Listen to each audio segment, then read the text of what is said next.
দিয়ে সামনের দিকে এগিয়ে নিয়ে যাওয়ার মতো অবস্থা তাদের নাই।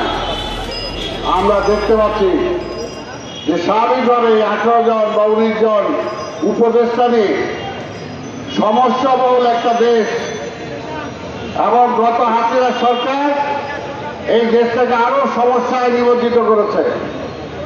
সব কিছু দলীয়করণ করেছে, অর্থনীতিকে শেষ করে দিয়েছে, পররাষ্ট্রনীতিকে শেষ করে দিয়েছে, এমন কোন সেক্টর নাই, শিক্ষা ব্যবস্থাকে শেষ করে দিয়েছে, পুলিশের ব্যবস্থাকে শেষ করে দিয়েছে, এমন কোন সেক্টর নাই, বিচার বিভাগকে শেষ করে দিয়েছে।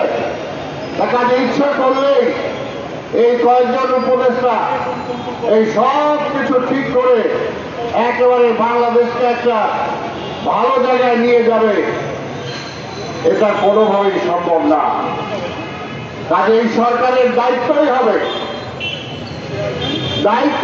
মূলত একটি গ্রহণযোগ্য নিরপেক্ষ নির্বাচনের মাধ্যমে জনগণের ম্যান্ডেট দিয়ে জনগণ যাকে ক্ষমতায় পাঠাতে চায় সেই সরকারের হাতে ক্ষমতা অর্পণ করা, এবং তার পূর্বে নির্বাচন সেগুলো তারা করুক।